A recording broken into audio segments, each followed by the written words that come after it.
हम अपने आप को 100 वर्ष तक जीवित कैसे रखें, असाध्य से असाध्य बीमारी को हम दूर कैसे रखें, हमें कोई ऑपरेशन ना कराना पड़े, हमें हार्ट की कोई समस्या ना हो, हमारे पेट में कोई समस्या ना हो, मेरा कोई लीवर ट्रांसप्लांट ना कराना पड़े, किडनी की डायलिसिस ना हो, किडनी हमारा स्वस्थ रहे, भाइयों को प्रोस्टेट स्वस्थ रहे, पेशाब की थैली न बढ़े।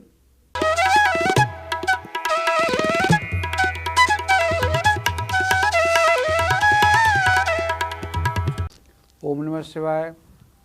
ओम नमो विसृजे पूर्वं विश्वं तदनु बिभ्रते अथ विश्वस्य संघत्रे तुभ्यं त्रिधा स्थितात्मने। ओम नमः शिवाय। ओम नमः शिवाय। ओम नमः शिवाय। ओम नमः शिवाय। ओम नमः शिवाय। हरिओम देवता। असल योग कायाकल्प में आपका स्वागत है। जैसा कि पीछे हम लोगों ने रोगानुसार नारी ज्ञान के बारे में चर्चा की कि हमारे शरीर में नारी का क्या महत्व है।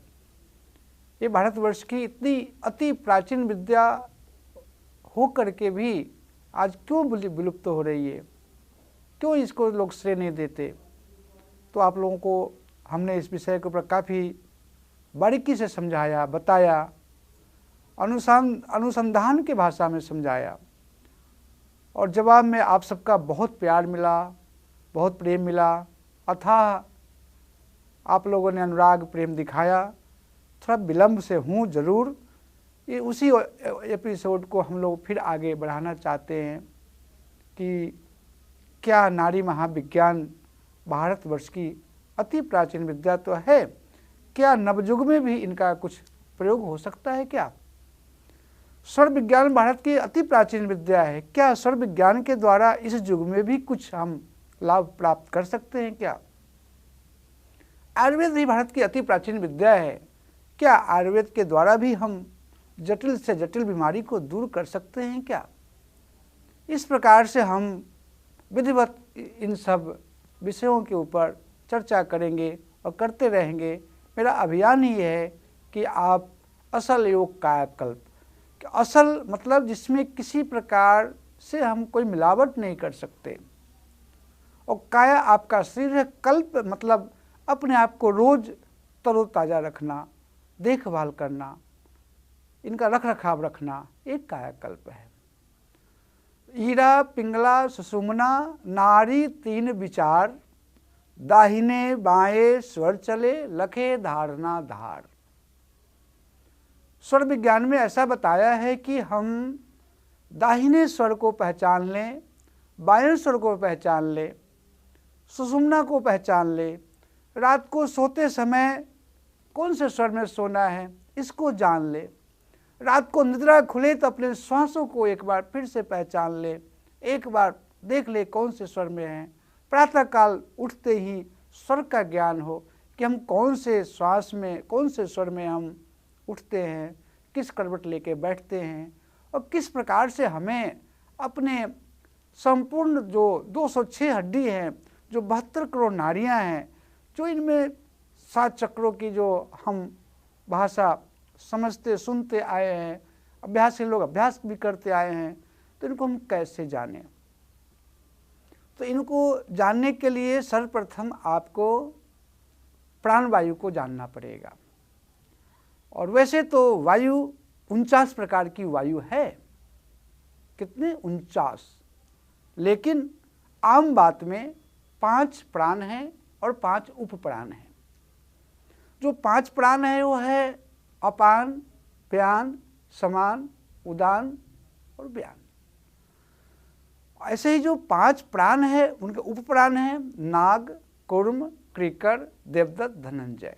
ये 5 उपप्राण के वायु हैं, पंचवायु है। इसी प्रकार से हमारे शरीर में जो इनकी चलने की क्रिया है कि हमारे शरीर में प्राण का संचार कैसे होता है, तो प्राण नाभि में, अपान गुदा मार्ग पे, और जो व्यान है वो हमारे कंठकूप के आसपास है। फिर इसी प्रकार से समान पूरे शरीर में वो वायु फैली हुई है, तो उनको हम कैसे समझें? इसके लिए हमें नाड़ी का ज्ञान होना अति आवश्यक है।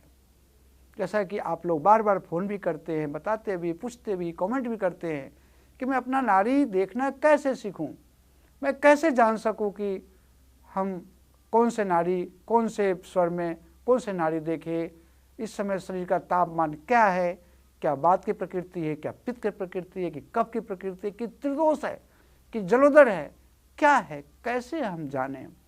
इसके लिए बंधुओं, मित्रों, इसके लिए आपको, ऐसे तो हमारे शरीर में 3.5 लाख नाड़ी हैं, बहुत अधिक है, लेकिन मापदंड के आधार पे 3.5 लाख है। उन 3.5 लाख में भी 14 नाड़ी प्रधान नाड़ियां हैं, जो एक नाड़ी दिन, एक नाड़ी रात, 24 घंटे में 2 नाड़ी चलती हैं। इनके द्वारा मेरा पूरा जीवनी शक्ति का विकास होता है और मेरा जीवन सरल रूप से रोज प्रतिदिन चलायमान रहते हैं। हमारे शरीर के जो परमाणु हैं बदलते रहते हैं और नाड़ियों के द्वारा उनका उद्गम होता रहता है। वो जो 14 नाड़ियां हैं वो है इंगला, पिंगला, सुषुम्ना, गांधारी, हस्तजिह्वा, कुहू, पूषा, सरस्वती, शंखनी, पयस्विनी, बारुणा, अलम्भूषा, विशोधरी और यशस्विनी, ये 14 नाड़ियां हैं। अगर हम इन 14 नाड़ियों को जान लें तो जैसे आप आम भाषा में समझें, आपके घर परिवार में, आपके संबंध में कोई बुजुर्ग माता हो, कोई आपके दादा हो, दादी हो, नाना हो, नानी हो, वो एकादशी व्रत करने वाले हों, बहुत वर्षों से अभ्यास हो, तो वो बता देते हैं कि हमारे परिवार में कब किसके साथ क्या होना है। वो स्वप्न में जान लेते हैं, आभास हो जाती है, एक ऊर्जा उनको संकेत करती है कि ऐसा ऐसा हो सकता है, ऐसा होने वाला है। कई लोग सतर्क हो जाते हैं, कई लोग नहीं बता पाते। इसी प्रकार से जब आप अपनी नाड़ियों के बारे में जब आप अनुसंधान करेंगे, थोड़ा रिसर्च खोज करेंगे, अपने शरीर को आप एक स्तर में रखेंगे। हमेशा बाएं से उठना है, रात को बाईं करवट सोना है, रात को दाहिने श्वास को चलानी, दिन को अगर लेटना है बहुत अति आवश्यक है, दिन में सोना, रात को घूमना। नारद पुराण में इसको वर्जित बताया गया है, दिन में कभी नहीं सोना चाहिए। दिन में सोने से भी वजन हमारे शरीर में बढ़ जाते हैं, वायु बढ़ जाती है। वायु बढ़ने से कफ बहुत शरीर में पिघल करके वो हमारे सलाइवा जो है चिकनाई पदार्थ, वो कार्बोहाइड्रेट बन करके पेट पे चिपक करके हमारा वजन को बढ़ा देता है। तो दिन में नहीं सोना चाहिए और रात को घूमना मना है, रात को अकारण भी नहीं घूमना चाहिए। ऐसे ही हम वात को, पित्त को, कफ को संतुलित कैसे करें, पीछे एपिसोड में हमने काफ़ी बारीकी से, बहुत अच्छे तरीके से आपको समझाया है क्या खाना चाहिए, क्या नहीं खाना चाहिए, कौन सा नाड़ी को कैसे चलाना चाहिए, हम अपने नाड़ी को कैसे जान सकते हैं कि अगर नाड़ी की चाल लहर के जैसी है तो वात बढ़ा है, अगर नाड़ी की चाल मेढक के जैसा कूद कूद के है तो पित्त प्रकृति है, अगर नाड़ी तीनों जाम है जैसे वत्तक तो कफ प्रकृति है। इस विषय के ऊपर हमने काफ़ी बारीकी से चर्चा किया है, अनुसंधान करके आपको हमने बताया है, जो हमने जाना वो आपको बताया है। इस क्रम में हम अपने आप को 100 वर्ष तक जीवित कैसे रखें, असाध्य से असाध्य बीमारी को हम दूर कैसे रखें, हमें कोई ऑपरेशन ना कराना पड़े, हमें हार्ट की कोई समस्या ना हो, हमारे पेट में कोई समस्या ना हो, मेरा कोई लीवर ट्रांसप्लांट ना कराना पड़े, किडनी की डायलिसिस ना हो, किडनी हमारा स्वस्थ रहे, भाइयों को प्रोस्टेट स्वस्थ रहे, पेशाब की थैली न बढ़े, ओरिजिनल जो वजन है उसका 20 ग्राम है, 40 ग्राम हो जाए तो तकलीफ बहुत देती है, इन कैसे न बढ़े। आजकल नाना प्रकार की व्याधियां हमारे शरीर में प्रवेश कर रही है, अपेंडिक्स है तो पित्त की थैली में पथरी है तो किडनी में पथरी है, बहुत जितने शरीर है उतने विचार हैं और जितने विचार है उतने ही बीमारी हैं। तो सर्वप्रथम अपने विचार को संतुलित करें, उस परमपिता परमात्मा के ऊपर अपार श्रद्धा रखें, विश्वास रखें। प्रातःकाल की वेला में जल्दी शैया का त्याग कर दें, प्रातःकाल जल्दी उठें। और श्वास, जहाँ तक सूर्योदय शास्त्र की बात है, तो सूर्योदय शास्त्र में ऐसा बताया गया है, शास्त्रों में प्रमाण भी मिलता है कि हमारे नाभि कुंड से 24 नाड़ियाँ ऊपर की ओर आती है। वो जो 12 नाड़ी है वो बाएं साइड है, मतलब पिंगला नाड़ी को भेद करके सुषुम्ना को पार करके और ईरा की तरफ जाती है। ऐसे ही जो 12 नाड़ियाँ हैं वो पिंगला की तरफ है, जो पिंगला से ऐसे प्रवेश करके सुषुम्ना को क्रॉस करके यू और एस का आकार लेते हुए इंगला की तरफ जाती है। तो ईरा नाड़ी, पिंगला नाड़ी दोनों जो बीच में सुषुम्ना है वो मेरुदंड है। बिना सुषुम्ना के ना तो ईरा चल सकती है ना पीरा चल सकती है। जो सुषुम्ना नाड़ी है वो हमारे जो पीठ के जो पिछला हिस्सा है, जहाँ से 12 जोड़ी छोटे छोटे मनके, 12 जोड़ी मतलब 24 मनके आपके ऊपर हैं। अंग्रेजी डॉक्टर भी बताते हैं कि S1 से लेके C1 से लेके C6 तक, L1 से L6 तक, तो 6 नीचे 6 ऊपर, 6 6 12, वो दोनों गुड़िया बनी है तो 24 होते हैं। जो हम लोग बहुत शास्त्र प्रमाण से पहले से ही समझाते बताते आ रहे हैं, वो आज विज्ञान भी उस बात को साबित करके बता रही है कि ऐसा है। तो जो नाड़ी महाविज्ञान विद्या है ये आज की विद्या नहीं है, ये संपूर्ण प्रमाणित विद्या है और हमारे भारतवर्ष की अति प्राचीन विद्या है। सिर्फ हम नाड़ी ज्ञान और स्वर का ज्ञान प्राप्त करके असाध्य से असाध्य बीमारी को हम ठीक कर सकते हैं। जैसे मस्तिष्क समझ संबंधी कोई भी विकार हो उन्हें हम ठीक कर सकते हैं। जैसे एंजाइटी हो, ब्रेन ट्यूमर हो, माइग्रेन हो, सर में किसी प्रकार का आवाज़ आती हो, कान से आवाज़ आती हो, नाक से पानी चलता हो, आंख से पानी बहता हो, या बार बार कंठ सूखता हो, ये सब मस्तिष्क के मतलब कफ बिगड़ने के कारण ये 28 रोग होते हैं। पीछे भी हमने इसके ऊपर काफ़ी बृहद चर्चा की हुई है। ऐसे ही अम्ल बढ़ जाए, आपके शरीर में पित्त बढ़ जाए, पित्त बढ़ जाने से हाइपर एसिडिटी हो जाए, मतलब कि पचता ही नहीं, कोई चीज़ सड़ने लग जाए आपके पेट में, बार बार डकार आने लग जाए, तो आप समझो कि आपके शरीर में हाइपर एसिडिटी है और अम्ल पित्त की शिकायत है। उसको हम कैसे करें? तो उनको 40 प्रकार के रोग इससे उत्पन्न होते हैं, जिसके पीछे हमने काफ़ी चर्चा की है। इसी प्रकार से कमर से नीचे जो 80 प्रकार की जो वायु है, वात नाड़ी है, वो बिगड़ जाने से 80 प्रकार के रोग हमारे शरीर में प्रवेश करते हैं। तो 80 और 40, 120 और 28, तो 168 रोग हमारे शरीर में ऐसे बताए गए हैं कि हैं। लेकिन इन सब का जो मूल कारण है, जो इनका मूल आधार है, जो अभी आपसे निवेदन हमने किया कि 24 नाड़ी, 12 बाएं साइड, 12 दाहिने साइड, ये जो 24 नाड़ी हैं ये नीचे से ऊपर की ओर अंकुर की तरफ फैली हुई हैं और फैल करके हमारे शरीर के समस्त प्रदेश में, शरीर प्रदेश में भिन्न भिन्न अपने तरीके से गुच्छे के रूप में फैली हुई हैं, फैल करके अपना एक स्थान बना लिए हैं। उनमें वो जब नाड़ी एक जगह पे संगठित हो जाती हैं, गुच्छे बन जाती हैं, तो 7 तरह के आकार को ग्रहण करती हैं। उन्हीं को हम 7 चक्र के नाम से भी जानते हैं। चक्र तो एक जगह पे इकट्ठा हो जाना, नाड़ियों का समूह, झुंड का जमा हो जाना, लेकिन जो चेतना का जो विकास है, जो हम अपने चेतना को उदरगामी बनावे, उन 7 चक्रों में भ्रमण करें, तो बहुत कठिन और जटिल प्रक्रिया है। ये आम व्यक्ति के लिए बहुत ही असंभव है। समाधि तो लगातार अभ्यास करने से ही समाधि घटित होती है, इतना सरल तो है नहीं, इतना सहज तो है नहीं। आम जीवन में हम अपने आप को कैसे ठीक रखें? तो आपका पेट बहुत नरम होना चाहिए, आपका पैर गर्म होना चाहिए और आपका मस्तिष्क ठंडा होना चाहिए। अर्थात जो मस्तिष्क से संबंध है कफ से, आपके शरीर में कफ एक मापदंड में रहना चाहिए, ना तो ज़्यादा होना चाहिए ना कम होना चाहिए। अगर कफ कम है तो सूखी खांसी होती है, अगर ज़्यादा है तो कफ निकलती है, भयंकर ज़्यादा जल्दी खांसी होती है। इनका एक प्रमाण है। अगर पित्त अम्ल न तो बहुत ज़्यादा होना चाहिए न कम होना चाहिए, इनको कैसे कंट्रोल करें? खाते समय बीच बीच में पानी पीने से, भोजन बिना चबाए निगल जाने से पित्त बढ़ जाती है। तो इनके ऊपर हम थोड़ा कंट्रोल करें। खाते समय सिर्फ हम भोजन ही करें।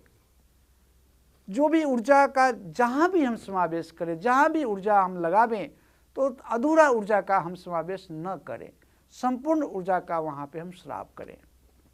पूरा मतलब एकाग्र हो जाए, होश पूर्वक हम अपने जीवन को जिएं। बेहोशी में ना तो हम खाना खाएं, ना तो हम रात को बिस्तर पे लेटें, ना कोई शुभ अशुभ कोई भी कार्य हम बेहोशी में न करें। ये जीवन जीने की अद्भुत शैली है और इस शैली को आपको अभ्यास करते करते 12 वर्ष लग जाते हैं तो एक योग सिद्ध होता है। हम लोग पिछले 45-46 सालों से निरंतर अभ्यास करते हैं तो भी समझते अपने आप को कुछ भी नहीं पाया। ये विशाल प्रकृति है, विराट है। कोई विराट को जान सकता है क्या? बहुत ही कठिन है। लेकिन करत करत अभ्यासते जड़मति होत सुजान, रसरी आवत जात है सिल पर पड़त निशान। हमारे मनीषी महर्षि कहते हैं कि अभ्यास इतनी बड़ी चीज है कि पत्थर के ऊपर रस्सी बार बार घिसने से पत्थर पे आकार बना देती है। तो क्या मनुष्य बार बार अभ्यास करे, प्रयास करे तो क्या उसे सिद्धि नहीं मिल सकती? अवश्य मिल सकती है। निरंतर करने से आपको यंग यंग चिंतते कामम तम तम प्राप्नोति निश्चितम। निरंतर अभ्यास करते हैं, निरंतर साधना करते हैं, किसी कारण से साधना छूट भी जाए, जब आपके होश आए, जब आपको समय मिले फिर से प्रारंभ कर दे। मतलब आपका जो जीवन है, हेल्थ इज वेल्थ, इंग्लिश में कहावत है कि आपका शरीर है तो वेल्थ है, मतलब संपत्ति है, संपदा है। क्या संपदा है? आपका शरीर। तो कैसे इनको हम अगर हम शरीर को पैसों से बना लेते तो आप कोठी क्यों बनाते हो? पहले शरीर को बना लेते। करोड़ों की गाड़ी क्यों खरीदते? पहले शरीर को ठीक करवा लेते। तो इसे हम कहीं से बना नहीं सकते, कोई इसको बना नहीं सकता, इसको हमें स्वयं ही निर्माण करना पड़ता है। क्योंकि हमारे शरीर में जो रासायनिक प्रक्रिया है, जो परमाणु जो बदलते रहते हैं, हर क्षण घटना घटती रहती है। जैसा अभी शरीर है 5 मिनट बाद नहीं रहेगा। इसलिए योग में बताए गए हैं कि आप अभ्यास योग के द्वारा, कर्म योग के द्वारा आप इन्हें आप सुचारू रूप से चला सकते हैं। इसके लिए आपका ईड़ा पिंगला स्वस्थ होना अति आवश्यक है। नाड़ी महाविज्ञान में ईड़ा पिंगला मतलब चंद्र नाड़ी को आप अगर चेतन कर लिया तो आप सच मानो हजारों वर्ष के जो पाप ताप है वो तो भस्म होंगे ही होंगे। आपका जीवन रोज दिन प्रतिदिन एक विशेष आकार लेती चली जाती है, विशेष स्वरूप में ढल जाती है। ये जब प्राणायाम सिद्ध होने से क्या क्या नहीं होता, तो आप योग तो करें ही, नाड़ी महाविज्ञान के माध्यम से जो अनुलोम विलोम नाम का प्राणायाम है उनको हम नाड़ी शोधन प्राणायाम के नाम से भी जानते हैं। नाड़ी मतलब जो वेन्स है, जो हमारे शरीर में जो एक गोल नुमा बंद भीतर प्रवेश करके वो नाड़ी 72 करोड़ की संख्या में वो भीतर वो रमन करती हैं। तो उस नाड़ी अकेला तो घूमती नहीं, नाड़ी के साथ प्राणवायु होते हैं और हमारे साथ शरीर में खून का प्रभाव होता है। खून एक जगह पे जमा होता है, वही प्राणवायु पूरे शरीर में उसको प्रसारित करती हैं, उनसे मेरा जीवन मिलता है, उससे जीवनी शक्ति का विकास होता है। और क्षण क्षण नित्य तृप्तस्य योगिना, योगी पुरुष नित्य मतलब हर क्षण तृप्त रहते हैं, उनको कभी अतृप्ति छू ही नहीं सकती, तो बीमारी का तो कोई सवाल ही नहीं होता।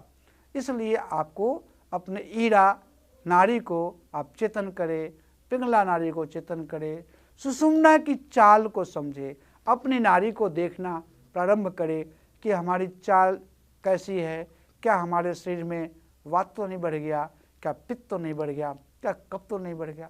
अगर ऐसा है तो पिछला 2 दिन 3 दिन अपना उनको बहुत अच्छे से सर्वे करें, निरीक्षण करें कि भाई क्या खाने पीने में कोई परिस्थिति नहीं टूट गया, क्या मैंने गलत तरीके से क्या खाया, गलत तरीके से क्या पिया, जो जब खाना चाहिए था हमने नहीं खाया, जब जो नहीं खाना चाहिए था उस समय खाया, फिर संकल्प लें दोबारा उसको न दोहराएं। धीरे धीरे धीरे धीरे कुछ ही दिनों के अभ्यास के बाद आप पाएंगे कि आपका शरीर सुषुम्ना नाड़ी तो ईरा नाड़ी को हम कैसे चेतन करें।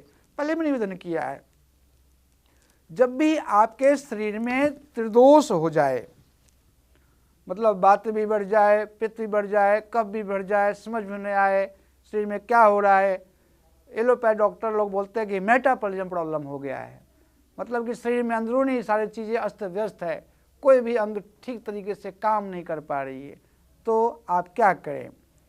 अगर आपको होश आ जाए कि मुझे योग शास्त्र का आश्रय लेना है, हमें नाड़ी महाविज्ञान से, सब पैथी को तो हमने देख ही लिया, एक बार हम नाड़ी महाविज्ञान को भी देख लें, कायाकल्प क्या है, तो कायाकल्प के बारे में जानकारी ले लें या कायाकल्प करा लें। तो आप सर्वप्रथम अपने ईरा नाड़ी को चेतन करें और इनकी अवधि कम से कम 2 मिनट से 2 घंटे तक भी इस क्रिया को करते हैं तो आपको किसी तरह से भी कोई भी नुकसान नहीं, कोई क्षति नहीं, कोई भी इसका दुष्प्रभाव नहीं। जितना आप गहरे उतरते जाएंगे, अगर 2.5 घंटे लगातार आपने कर लिया, 2.5 घंटे मतलब 1 घंटा, 60 घंटे मतलब 24 घंटा, 60 घंटे है और 24 घंटे में घूमती रहती है, उस हिसाब से 1 घंटा 2.5 घंटे का है। तो अगर आपने 2.5 घंटे इस प्रयोग को भी करते हैं, ज़्यादा भी कर सकते हैं, तो आपके जीवन में जो भीतर से भीतर जीवनी शक्ति छुपा हुआ है, अग्नि के ऊपर धूल पड़ा है, हमें दिखाई नहीं पड़ती, लेकिन उस धूल को, उस राख को हटाते हैं, स्पर्श करते हैं तो अग्नि है। ऐसे ही आप निराश न होएं। असाध्य से असाध्य बीमारी भी अगर आपके शरीर में प्रवेश कर गया है तो आप निश्चित मानिए कि जीवनी शक्ति आपके भीतर अभी विराजमान है, वो विद्यमान है। ऊपर के छावड़ को, ऊपर के राख को, ऊपर के धूल को, डस्ट को हटाने की जरूरत है। कैसे करें? टट्टार बैठें, जिस आसन में बैठना चाहे आप बैठ सकते हैं, सोफा पे बैठ के भी कर सकते हैं, आप बेड पे बैठ के भी कर सकते हैं, आप लेट के भी इस अभ्यास को कर सकते हैं। चलते फिरते इस अभ्यास को नहीं करना है, क्योंकि चलते फिरते इस अभ्यास को करने से आपके शरीर की ऊर्जा बाहर चली जाएगी। तो हमें ऊर्जा मतलब शक्ति, ऊर्जा मतलब सामर्थ्य, ऊर्जा मतलब एक जीवनी शक्ति हमें दिखाई तो देती नहीं है, महसूस होती है। उसको कैसे महसूस करें? तो दाहिने नथुने को बंद करें, आँखों को बंद करें, मन को एकाग्र करें, सभी इंद्रियों को शांत करें, कोशिश करें मन बार बार इधर उधर जाए, वापस उनको लाएं और श्वास के ऊपर मन को लगा दें और ईरा को अंदर लें और ईरा को ही बाहर छोड़ें। पहले भी ये अभ्यास, इस अभ्यास को करने से लोगों का असाध्य से असाध्य बीमारी मिट गई है, माइग्रेन पुराना से पुराना मिट गया है, ब्रेन ट्यूमर तक नष्ट हो गए हैं, न जाने आँख नाक कान के इतने भयानक से भयानक बीमारी, कई बार सर्जरी ऑपरेशन कराने के बावजूद भी जो बीमारी नहीं गई है, वो बीमारी ये नाड़ी शोधन करने से चली गई है। कैसे? ये पहले 108 बार मैं करके दिखाता हूँ, इससे आप लगातार कर सकते हैं।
ऐसे विश्राम। बहुत ही सरल प्रकृति है। आंख को बंद रखें, अंगूठे से ही नाक को दबाएं, कोई उंगली का प्रयोग न करें। देखिए, अगर आप विधि पूर्वक सही तरीके से गुरु के द्वारा बताए हुए मार्ग पर चलते हैं तो बहुत ही जल्दी वो विद्या फलित हो जाती है। आप अपने मन से, मनमाना ढंग से जिसने जैसा बताया वैसा करते हैं, बरसों क्या कई जीवन बिगड़ जाते हैं, कुछ हाथ नहीं लगता। ढाक के बेही 3 पात, चौथा लगे ना पांचवे की आस। तो कभी भी जो जैसा बताए वैसा नहीं करना है। जो आपको अच्छा लगे, जो गुरु ने सही मार्ग बताया हो और आपने उसको परीक्षण करके उसको साध लिया हो, आपका मन भी मान लिया हो, आत्मा और परमात्मा का थोड़ा झलक मिल गया हो, तो समझिए ये मार्ग सही है। तो करने की जो विधि है वो सही होनी चाहिए। अंगूठे से दाहिने नाक को दबाएं, उंगली को सीधा रखें, इससे एरियल, इससे ऊर्जा मिलेगी। प्रकृति आपको यहाँ से ऊर्जा प्रवाहित करेगी, जिसके माध्यम से आपके शरीर के परमाणु जो बदलते हैं, वो जो उपयोगी परमाणु हैं आपके शरीर में ठहर जाएंगे।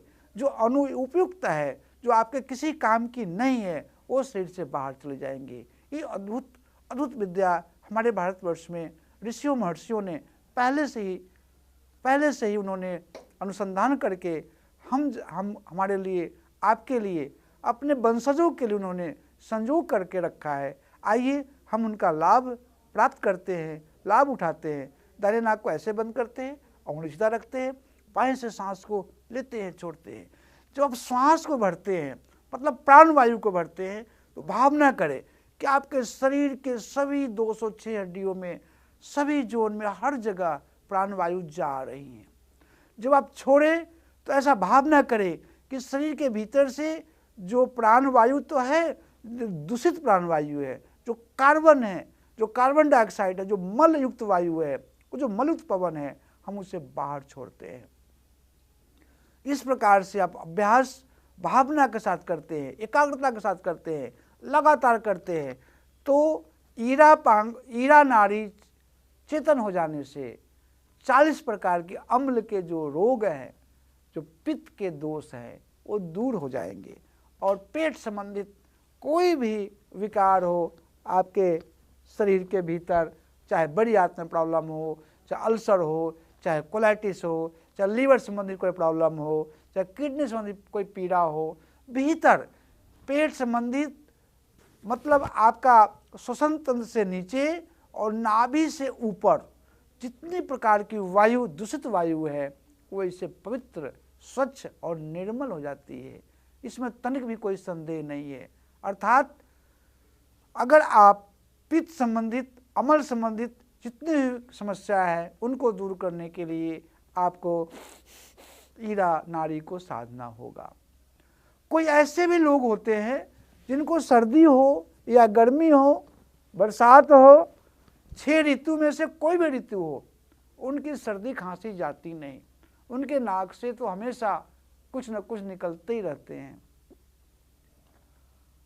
उनको नींद भी नहीं आती, उनकी आंखों के नीचे वो कालिमा पड़ जाती है, पाचन क्रिया बिगड़ जाती है, नसों में गांठें पड़ जाती है। मतलब उनका जो जीवन 100 वर्ष का है, वो सिकुड़ के 10, 20, 30 साल, 40 साल का बन जाता है। ये कैसे होता है? जब कफ गर्म हो जाए, कफ और पिघल करके जो श्वसन तंत्र का कफ है, जो गले का कफ है, जो सलाइवा के रूप में मिलना चाहिए, वो पक करके मस्तिष्क पे पहुंच जाता है। तो आंख संबंधी मोटे मोटे चश्मे जिनको लगते हैं, उनको बीमारी है।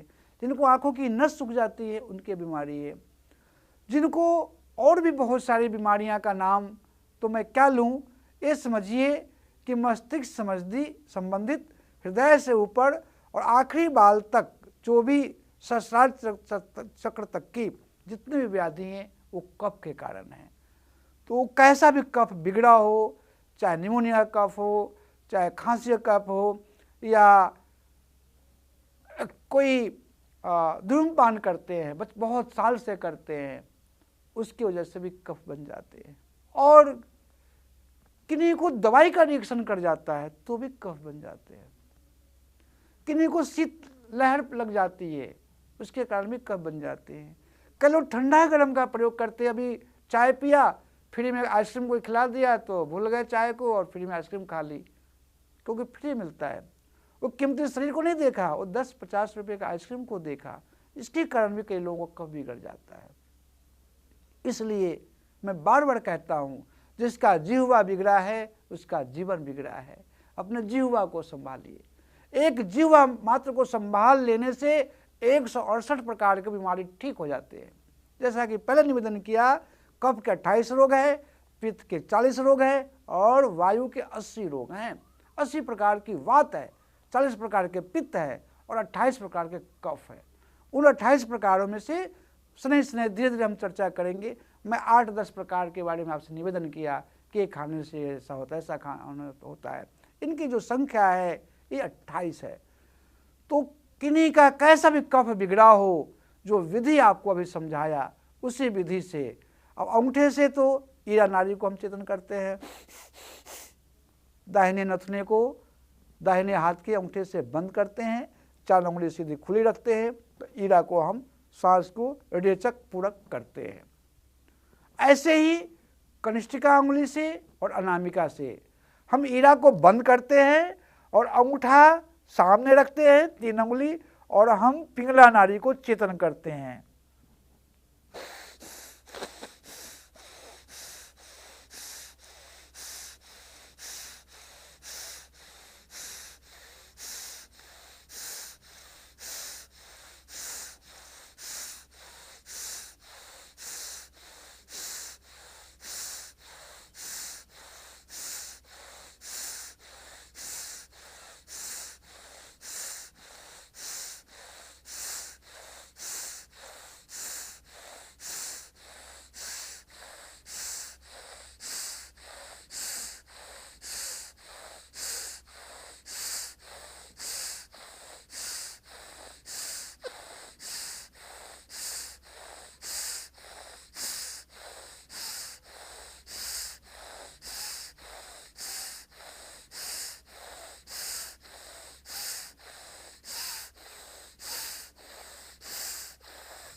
विश्राम मतलब पिंगला को चेतन करने के लिए दाहिने हाथ की सबसे छोटी उंगली कनिष्ठिका, उससे थोड़ी बड़ी उंगली अनामिका, ये दोनों उंगली से हम बाएं नाक के नोस्ट्रल को, बाएं नथुना को ऐसे दबाते हैं।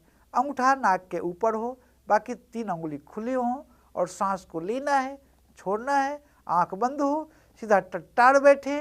कोशिश करें कि आप सीधा बैठो, थोड़ा कोशिश तो करो, धीरे धीरे आप सीधे बैठने भी लग जाएंगे। और विधि पूर्वक, होश पूर्वक श्वास को, जिस गति से श्वास को हम बढ़े, धीरे धीरे उसी गति से श्वास को बाहर फेंके। भावना करें, जब हम श्वास को भरते हैं तो हम प्राणवायु लेते हैं, इससे हमारे जीवन में जीवनी शक्ति का विकास होता है। तो श्वास को हम बाहर फेंकते हैं तो कार्बन डाइऑक्साइड युक्त मतलब मटमैली वायु, प्रदूषित वायु को हम शरीर से बाहर फेंकते हैं। उस प्रदूषित वायु में शरीर के मल से निकले हुए रोग रूपी कीटाणु शरीर से बाहर जा रहे हैं। अगर ऐसा भावना करते हैं और 1 घंटा मतलब 2.5 घंटे का अभ्यास करते हैं तो धीरे धीरे धीरे धीरे असाध्य से असाध्य बीमारी हो, डॉक्टर ने जिसे बोल दिया हो कि ले जाओ घर पे सेवा करो 8-10 दिन, महीना, 2 महीना, 6 महीना, वो भी व्यक्ति दौड़ के कबड्डी खेलने लग जाते हैं साल भर के भीतर। 9 महीने के भीतर असाध्य से असाध्य बीमारी के ऊपर संपूर्ण विजय प्राप्त हो जाती है। भगवान धन्वंतरी कहते हैं ओम नमो भगवते महासुदर्शनाय वासुदेवाय धन्वंतरे अमृत कलश हस्ताय। क्या बोलते हैं? जिनके हाथ में अमृत का कलश है, अमृत कलश हस्ताय सर्व भय विनाशाय सर्व रोग निवारणाय त्रिलोक पथाया, तीनों लोक को रास्ता देने वाले मार्ग, त्रिलोक पथाया त्रिलोकनाथाया, और उनको संरक्षण देने वाले भी, उनको आशीर्वाद देने वाले भी उनको नाथ कहते हैं। त्रिलोकनाथाय श्री महाविष्णु स्वरूपाय श्री धन्वंतरी स्वरूपाय श्री श्री श्री औषध चक्राय नारायणाय नमः। इस संसार में इस जगत में ऐसी कोई व्याधि नहीं है जो आयुर्वेद शास्त्र के द्वारा दूर न की जा सके। इस सृष्टि में, इस प्रकृति में कोई असाध्य बीमारी नहीं है जिन्हें स्वर विज्ञान के द्वारा ठीक न किया जा सके। इस संसार में प्रकृति जनित कोई ऐसा रोग नहीं है जिससे हम नाड़ी विज्ञान के द्वारा, नाड़ी शास्त्र के द्वारा ठीक न कर सके।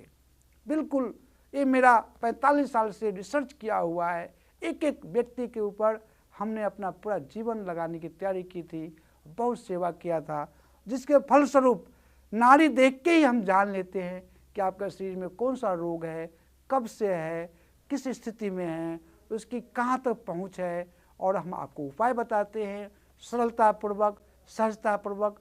डरने की जरूरत नहीं है, होशपूर्वक आप हमारी बात को समझते हैं और आपको लाभ मिलता है, लाभ मिलेगा। ऐसा कोई उकदा है ही नहीं जो हो नहीं सकता। अगर कोई आया है तो उसे जाना पड़ेगा। कुछ चीज़ है मतलब कहीं उसका अस्तित्व है, तो जिस अस्तित्व से अच्छे चीज़ आए हैं उन्हें संभाल कर रखिए, बुरे चीज़ आए हैं उन्हें बाहर फेंक दीजिए। तो भी आपसे हमने निवेदन किया ईरा को साधने के लिए, पिंगला को साधने के लिए। ईरा को साधने से पित्त समन होता है, पिंगला को साधने से कफ समन होता है। और हम वायु को समन कैसे करें, वात को कैसे कंट्रोल करें, इसके ऊपर भी हमने पीछे आपसे बताया है कि एक साथ में ईरा, पिंगला, सुषुम्ना, तो एक साथ में जब तीनों को जो हम चलाते हैं तो वायु किसी प्रकार की वायु हो, जैसा कि आपसे निवेदन किया वायु 80 प्रकार की वायु है। वो हमारे शरीर में 80 प्रकार की वायु है, जो 49 वायु बिगड़ जाने के कारण शरीर में वायु बढ़ गए हैं। वायु मतलब पवन कितने हैं? 49। अब सुंदरकांड पढ़ते हैं ना, लंका, उसमें सुंदरकांड में आता है ना, भगवान जब हनुमान जी लंका में जाते हैं, लंका में आग लगाते हैं तो 49 प्रकार की वायु बहने लग जाती है। अर्थात 49 प्रकार की वायु है जो शास्त्र में प्रमाणित है। वही 49 प्रकार की वायु जब बिगड़ जाए तो 80 प्रकार की हो जाती है। जो अगर 10 प्रकार तक तो आपके शरीर में है, क्योंकि हमारे शरीर में अष्टांग योग है ना, 9 इंद्रिया 1/10वां द्वार है। इस प्रकार से 10 वायु तक तो आपके शरीर झेल लेती है, लेकिन 10 के आगे आपके शरीर में झेलने की शक्ति नहीं होती। इसलिए वायु विकार बढ़ जाने से सभी ज्वाइंट में तकलीफ हो जाती है। एड़ी में दर्द, यूरिक एसिड का बढ़ जाना, पेशाब में इन्फेक्शन का हो जाना, ल्यूकस होना, टॉयलेट लैट्रिन में छोटा छोटा 3-3 बार 4-4 बार लैट्रिन जाना, थोड़ा थोड़ा मल का निकलना, ये सब वायु बिगड़ जाने से। इस प्रकार से अधिक वायु बिगड़ जाए तो गठिया, गठान पड़ जाती है, अर्थराइटिस को बोलते हैं एलोपैथ में। अर्थराइटिस बिगड़ जाए तो गठिया, ग्रोट बन जाती है। फिर न जाने जितने भी हार्ट में ब्लॉक होते हैं, क्लॉटिंग होती है, डॉक्टर बोलते हैं फेस में कर डलवा लो। थोड़ा सा बीपी बढ़ गया बोलते हैं कि भाई बाईपास करवा लो। थोड़ी सी बेचैनी हुई, थोड़ा सा परेशानी आई, बोले कि इसमें आप रिंग डलवा लो, छल्ला डलवा लो, नहीं तो आपका बुरा हाल होगा, आप बचोगे नहीं। इंसान डर जाता है। डरने की कोई ज़रूरत नहीं है। आपके श्वसन तंत्र में 6000 छिद्र हैं और आप सिर्फ 6 छिद्र भी अगर चालू है तो आप मर नहीं सकते। रुपये आपके जेब में 6000 है और रोटी खाना 6 रुपये का, तो भूखा रहने का तो सवाल ही नहीं पैदा होता है। आप इसे निरंतर लगातार अपने वात को, अपने पित्त को, अपने कफ को संतुलित करें, खान पान को सुधारें, रात का भोजन बंद करें, थोड़ा थोड़ा धीरे धीरे अपने आप को समझाएं, समझौता करना सीखें, अपने शरीर को बहुत कीमती हीरे का खजाना समझे। Health is wealth. अगर आपके पास बहुत धन संपदा है, शरीर अस्वस्थ है, किसी काम का नहीं है। अगर शरीर आपका स्वस्थ है, सुंदर है, मन प्रसन्न है, घर में सब आज्ञाकारी लोग निवास करते हैं, तो आपसे बड़ा कोई धनवान इस जगत में हो ही नहीं सकता। तो हम पित्त को ईरा नाड़ी से संतुलित कर लिया, कफ को पिंगला से कर लिया, और वात को कैसे किया? वात को हम ईरा पिंगला दोनों को एक साथ में, जैसा पहले निवेदन किया, दोनों आंख बंद करते हैं, मुख को बंद करते हैं, टट्टार बैठते हैं और दोनों नथनों से सांस को बलपूर्वक धीरे धीरे भरते हैं, छोड़ते हैं। जैसे आप कपड़े को धोते हैं ना और उसको बाल्टी में ऊपर नीचे ऐसे करते हैं तो मल समझ निकल जाती है। ऐसे ही 2 मिनट, 1 मिनट, जितना आपके पास समर्थ हो, जितना टाइम हो, जितना समय हो, उस हिसाब से इस अभ्यास को बढ़ाएं।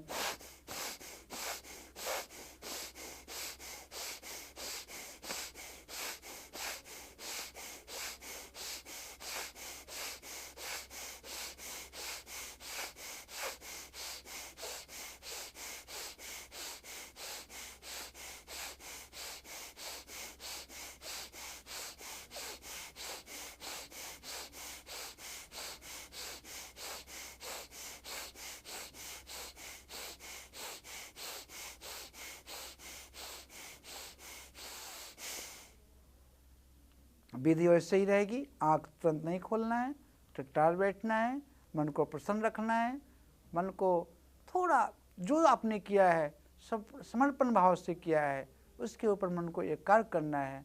धीरे धीरे धीरे धीरे आप पाएंगे कि आपके शरीर का त्रिदोष, वात संबंधित 80 प्रकार के कोई भी रोग हैं, हार्ट संबंधित कोई भी आपके शरीर में पीड़ा आ गई है या कोई जटिल बीमारी आ गई है, अगर आपके जीवन में ऑक्सीजन लेवल बढ़ जाता है, शरीर में प्राणवायु की क्षमता बढ़ जाती है, तो आप निश्चित मानिए आप स्वस्थ हो जाते हैं और आरोग्य को प्राप्त हो जाते हैं। आपका शरीर स्वस्थ, निर्मल और पवित्र बन जाता है। इस प्रकार से हम असल योग कायाकल्प नाड़ी महाविज्ञान में धीरे धीरे सभी विषयों के ऊपर चर्चा करेंगे कि ये 24 नाड़ी का क्या काम है, उन 24 नाड़ी में 14 नाड़ी का क्या काम है, उन 14 में पंच नाड़ी का क्या काम है, और पंच नाड़ी में 3 नाड़ी कैसे चलती है, इनका चलने का क्या तरीका है, इनको वश में करने का क्या तरीका है, हम स्वर को कैसे साधे, इन सब विषयों के ऊपर हम चर्चा करेंगे। तो ओम सर्वे भवन्तु सुखिनः, सर्वे सन्तु निरामया, सर्वे भद्राणि पश्यन्तु, माँ कश्चित् दुख भाग भवेत्। तो मैं कामना करता हूँ, आशा करता हूँ और परमात्मा से प्रार्थना करता हूँ कि हमारे समाज में जितने कुटुंब हैं, स्नेही स्वजन हैं, जितने भी जीव हैं, उन सब का कल्याण हो, सब आनंद में रहे। सबसे बड़ी बात है सबको आरोग्य मिले और मन प्रसन्न रहे। भगवान धन्वंतरी आपके ऊपर विशेष कृपा करे और असाध्य से असाध्य रोगों को आप दूर कर सके, वो आत्मबल आपके भीतर प्रवेश करे। हरिओम देवता। ओम नमः शिवाय, ओम नमः शिवाय, ओम नमः शिवाय, ओम नमः शिवाय, ओम नमः शिवाय।